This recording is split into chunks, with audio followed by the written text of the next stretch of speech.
In the past 4 months, I've lost over 12 pounds of fat, taking me from a starting point that I generally thought was pretty good to one that is now leaner than 97% of men. But unlike in the past where getting this lean would cause my hunger to spike, my strength to fall off, and my diet to feel so restrictive it stopped being worth it, this time I simply focused on 4 small changes and my fat loss took care of itself. And the craziest part is all the habits I applied actually came from a book that has nothing to do with fitness. You see, for years I've tried to apply the most science-backed approach to my training, interviewing experts, keeping up with research papers. I even started working for one of the most popular science-based YouTubers, hoping to steal all of his secrets. But the big breakthrough for my own fat loss actually came down to just one thing: money. When I looked through my spending, I realized that just ordering food to my place twice a week added up to over $200 each month, which was more than I thought I was spending. So I made the decision I was going to completely stop ordering in or going out unless I was doing it socially with friends and not just eating Thai food in my bed on a Friday. But after 2 months with this new rule, I realized it wasn't just my savings plan that was being affected.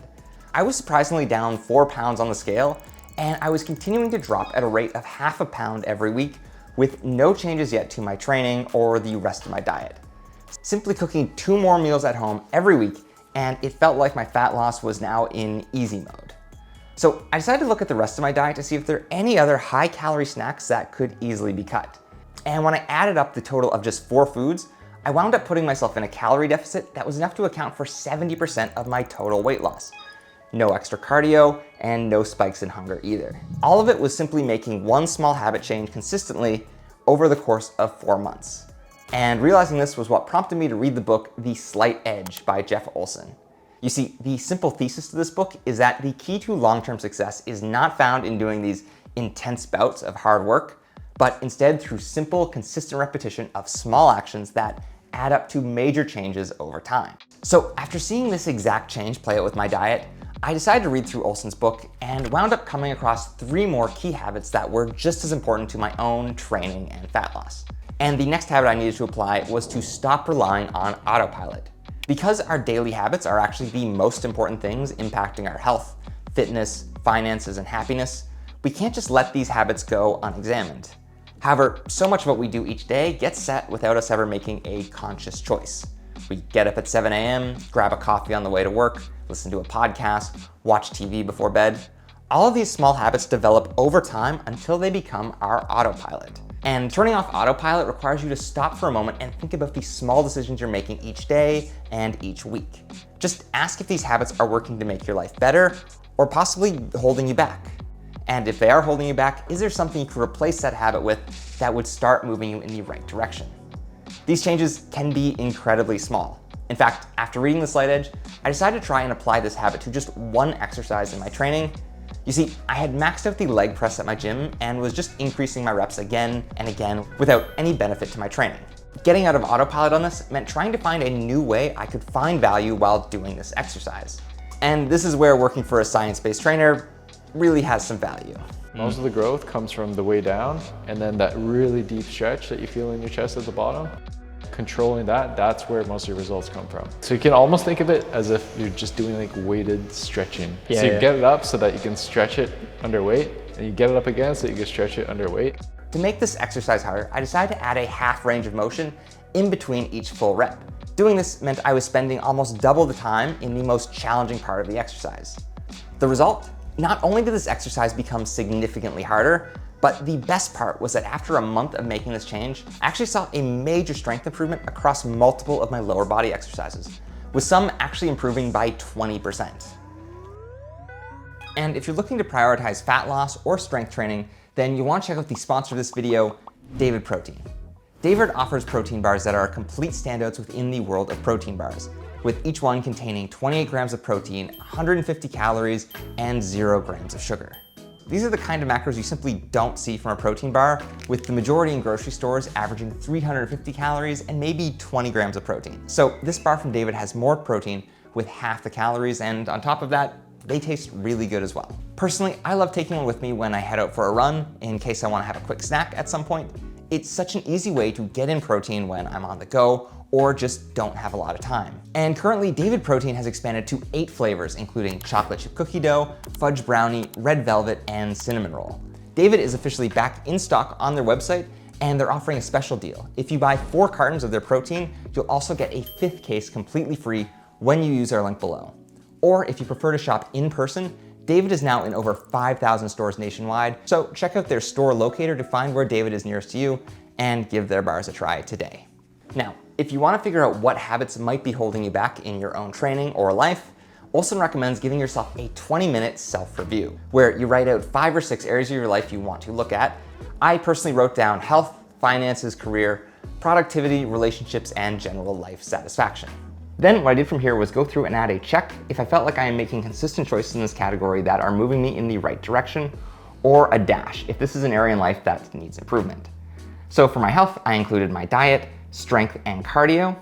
Then I took a look at my finances, career productivity, relationships, and life satisfaction, and was mostly happy to see that in most areas I was generally on a decent course. From here, the final step is to look at the areas where you do feel like you are not where you would like to be, and start asking what is 1 or 2 things that I could start doing differently. Now, the goal here is not to try and solve every aspect of your life with this assessment, but to say what is a small change that I could make right now that over time would start to move this area of my life in a better direction than where it is currently at. And when I went through my own health and fitness habits, I landed on 3 changes I wanted to make. And I was stoked to start integrating each of them into my life. To which my life responded by punching me in the face. Ow! It's supposed to be fake. Within 6 weeks of building out my to-do list, I realized I had completely neglected to keep my initial changes small, and my body physically crashed. And I slept 11 hours last night. But while this would usually feel like a major setback, this time I was actually kind of glad it happened. And this gets into my 3rd habit, which is to treat your failures as feedback and not actual failure. This can be true in any area of your life, but I think it's especially so with fat loss and muscle building, as both of these require consistent discipline over long periods of time before you actually see progress. So when you get multiple months in and you haven't seen the results you were expecting, or progress is slower than you want, it can feel like all that work is just a personal failure. Or in my case, you just take on too much and burn out.